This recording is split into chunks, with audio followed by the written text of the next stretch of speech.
दोस्तों, इतिहास के सबसे बड़े युद्ध महाभारत के बारे में तो आपने सुना ही होगा, जिसमें पांडवों और कौरवों के बीच धर्म और अधर्म को लेकर चल रहे इस युद्ध का परिणाम काफी भयानक हुआ था। भले ही इस युद्ध में पांडव जीत गए थे, लेकिन युद्ध के बाद उनकी दुनिया बदल चुकी थी। 18 दिनों तक चले इस युद्ध में कई योद्धाओं ने भाग लेकर अपने प्राणों का बलिदान दिया था। ऐसे में क्या आपने कभी यह जानने की कोशिश की है कि उन योद्धाओं के बलिदान के बाद उनकी पत्नियां जब विधवा हो गईं, तो उन विधवाओं का क्या हुआ? क्या उन सभी विधवाओं ने अपने प्राण त्याग दिए या फिर उनके साथ कुछ और ही हुआ?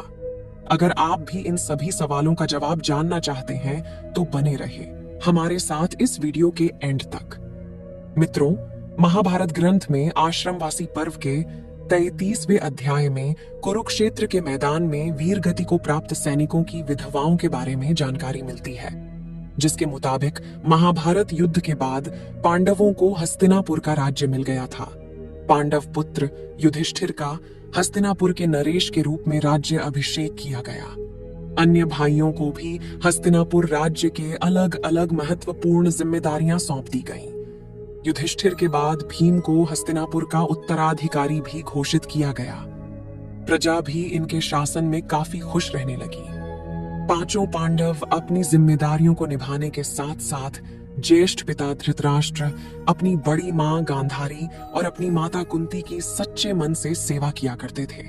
पांडवों की सेवा से धृतराष्ट्र और गांधारी समय के साथ अपने पुत्रों के शोक से बाहर आ गए और इसी तरह 15 साल का समय बीत गया।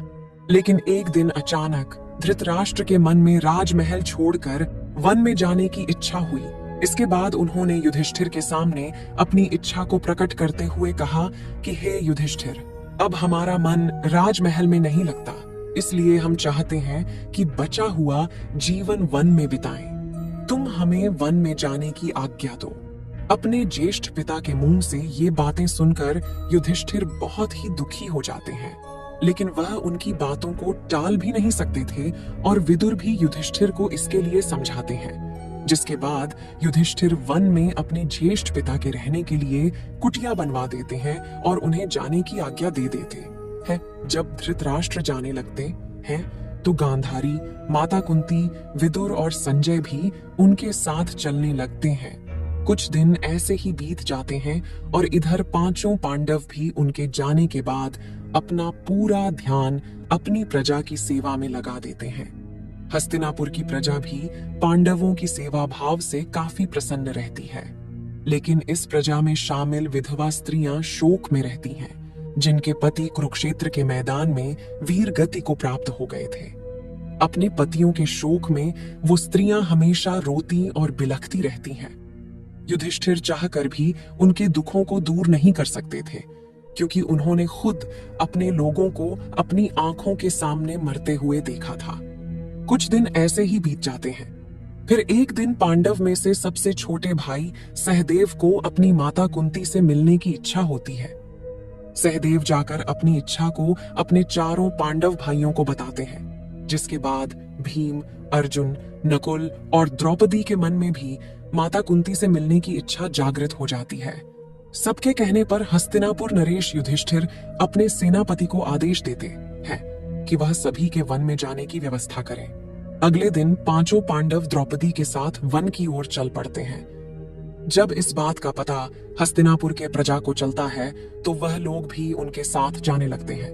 उन लोगों में वह विधवा स्त्रियां भी थीं जिन्होंने अपने पति को महाभारत के युद्ध में खो दिया था। वन में जाकर पांचों पांडव उस आश्रम में जाते हैं जहां धृतराष्ट्र, गांधारी, माता कुंती, विदुर और संजय सभी निवास कर रहे थे और हस्तिनापुर निवासी उसी आश्रम के आसपास अपना डेरा जमा लेते हैं। कुछ दिन ऐसे ही बीत जाते हैं। तभी एक दिन महर्षि वेदव्यास उस आश्रम में पांडवों से मिलने आते हैं। पांडवों से मिलने के बाद जब वह आश्रम से बाहर निकल हैं तो उनकी नजर हस्तिनापुर के उन विधवाओं के ऊपर पड़ती है जो अपने पति के शोक में विलाप कर रही होती हैं। महर्षि वेदव्यास हस्तिनापुर के अन्य निवासियों पर भी गौर करते हैं। युद्ध में मारे गए अपने परिजनों के शोक में डूबे हुए होते हैं। यह देख महर्षि वेदव्यास को बहुत दुख होता है। वह सभी को समझाते हैं कि आप लोग युद्ध में वीर गति को प्राप्त हुए, अपने परिजनों का शोक मत मनाइए। वह सभी जिस लोक में हैं, वहां वह सुखी पूर्वक रह रहे हैं और वह वहां काफी प्रसन्न भी हैं। लेकिन महर्षि वेद व्यास द्वारा समझाने के बाद भी विधवा स्त्रियों और प्रजा पर कोई असर नहीं हुआ और वह अभी भी शोक में रहते हैं। तब महर्षि वेद व्यास उन सभी से कहते हैं कि अगर आप लोगों को मेरी बातों पर यकीन नहीं है तो मैं आज आपको इसका भी यकीन दिला दूंगा। आज रात को मैं आप सभी को आपके परिजनों से मिलवाऊंगा। महर्षि के मुंह से यह बात सुनकर पांडव सहित हस्तिनापुर की प्रजा के चेहरे पर एक तेज आ जाता है और वह सभी अपने परिजनों से मिलने के लिए बहुत ही ज्यादा उत्साहित हो जाते हैं। जिस आश्रम में वह रहते थे, उस आश्रम के पास गंगा नदी का तट था, जैसा कि महर्षि वेदव्यास ने कहा था। शाम के समय सूर्यास्त होने से पहले सभी लोग गंगा नदी के तट पर अपने परिजनों से मिलने पहुंच जाते हैं। उसके बाद महर्षि वेदव्यास अपने तपोबल से महाभारत युद्ध में मारे गए सभी योद्धाओं को वहां पुकारते हैं। महर्षि वेदव्यास के तपोबल से सभी योद्धा एक एक करके गंगा नदी से बाहर निकलते हैं और अपने मृत परिजनों को एक बार फिर से अपने सामने देखकर पांडव सहित हस्तिनापुर के सभी निवासी बहुत प्रसन्न हो जाते हैं। सभी अपने परिजनों से मिलते हैं, उनसे बातें मोटा करते हैं और उनके साथ थोड़ा समय बिताते हैं, जिसके बाद उन्हें इस बात पर यकीन हो जाता है कि उनके परिजन इस लोक से मुक्ति पाकर अपने अपने लोकों में खुश हैं। यह बात जानने के बाद सभी के मन में अपने परिजनों को लेकर जो शोक था वह समाप्त हो जाता है।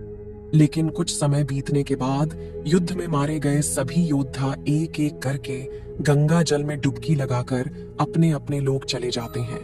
उनके वापस जाने पर जो विधवा स्त्रियां रहती हैं, वह वापस से दुखी हो जाती हैं। यह देख महर्षि वेदव्यास विधवा स्त्रियों से कहते हैं कि जो स्त्रियां अभी भी दुखी हैं और अपने पति के साथ उस लोक में जाना चाहती हैं, वह गंगा के इस पवित्र जल में डुबकी लगाकर अपना जीवन त्यागने के बाद जा सकती हैं। महर्षि के मुंह से यह बातें सुनकर सारी विधवा स्त्रियां तुरंत गंगा के जल में डुबकी लगा देती हैं और अपने जीवन का त्याग करके अपने अपने पति के लोक में चली जाती हैं। मित्रों, महाभारत की घटना अपने आप में हैरान कर देने वाली एक अद्भुत घटना है। चचेरे भाइयों के बीच हुए महाभारत रूपी इस भयंकर युद्ध के लिए बहुत से लोग द्रौपदी को दोष देते हैं, तो कुछ कौरवों के अहंकार और लालच को इस युद्ध की वजह मानते हैं। वहीं कुछ ऐसे भी हैं जिनका कहना है कि शकुनी की वजह से महाभारत के इस युद्ध की पृष्ठभूमि का निर्माण हुआ। खैर, जो भी हो, लेकिन इस भयंकर युद्ध में लाखों की संख्या में जानें गई और साथ ही पूरे कुरुवंश का विनाश हो गया। मित्रों, कहा जाता है कि महाभारत युद्ध के बाद हस्तिनापुर पर पांडवों ने 36 वर्षों तक राज्य किया। इस बीच गांधारी के श्राप की वजह से यादव वंश का वजूद भी लगभग खत्म हो गया और एक शिकारी का तीर गलती से भगवान कृष्ण के पैर में लग गया, जिससे उन्होंने अपना देह त्याग दिया और उसके बाद वह बैकुंठ लौट गए। कहा जाता है कि भगवान कृष्ण के बैकुंठ लौटने के बाद महर्षि वेदव्यास आकर अर्जुन को इस बात की सूचना देते हैं और बताते हैं कि उनके और उनके भाइयों के जीवन का उद्देश्य भी अब पूरा हो गया है। जिसके बाद युधिष्ठिर अपने पौत्र परीक्षित को हस्तिनापुर का राजकाज सौंपकर अपने सभी भाइयों और द्रौपदी के साथ हिमालय की ओर निकल पड़ते हैं ताकि वह स्वर्ग जा सके। लेकिन रास्ते में एक एक कर सारे पांडवों की मृत्यु हो जाती है, जहां सबसे पहले द्रौपदी की मृत्यु होती है और सबसे आखिरी में भीम के। इन सभी की मृत्यु उनके अभिमान, उनकी अभिलाषा और उनकी इच्छाओं की वजह से होती है। लेकिन कहा जाता है कि युधिष्ठिर ही अकेले ऐसे पांडव थे जिनको किसी भी बात का अभिमान नहीं था, इसलिए वह अपने शरीर के साथ स्वर्ग पहुंच पाए थे। लेकिन मित्रों, आपको जानकर हैरानी होगी कि युधिष्ठिर के स्वर्ग पहुंचने के कुछ देर बाद उनके चारों भाई और द्रौपदी भी स्वर्ग पहुंच जाते हैं।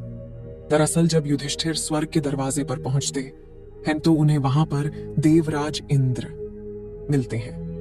देवराज इंद्र को अपने सामने देखकर युधिष्ठिर ने उनसे कहा कि मेरे चारों भाई और द्रौपदी यात्रा के बीच में ही गिरकर अपने प्राण गंवा बैठे हैं, कृपा करके उन्हें भी अपने साथ ले आइए। इसके बाद इंद्र ने युधिष्ठिर को बताया कि उनके भाई और द्रौपदी पहले ही शरीर छोड़कर स्वर्ग पहुंच गए हैं, लेकिन सिर्फ युधिष्ठिर को अपने शरीर के साथ ही स्वर्ग जाने का मौका मिला है। दरअसल मित्रों, ऐसा करने के पीछे भी एक वजह थी। जब महाभारत का युद्ध चल रहा था और द्रोणाचार्य पांडवों और उनकी सेना पर भारी पड़ रहे थे, तब युधिष्ठिर ने उनके बेटे अश्वत्थामा की मौत की झूठी खबर दी थी, जिससे द्रोणाचार्य ने हथियार डाल दिए थे और मौका पाते ही पांडवों की तरफ से लड़ रहे द्रौपदी के भाई धृष्टद्युम्न ने द्रोणाचार्य का वध कर दिया था। इस वजह से उन्हें अपने भाइयों और द्रौपदी से अलग होकर स्वर्ग प्राप्त हुआ और इसी वजह से देवराज इंद्र ने उन्हें एक देवदूत के साथ कुछ देर के लिए नर्क में भी भेजा था, जहां उन्हें न केवल समय बिताना पड़ा था, बल्कि वहां उन्हें बाकी पांडव भाई कर्ण, अर्जुन, नकुल, सहदेव, भीम और द्रौपदी के रोने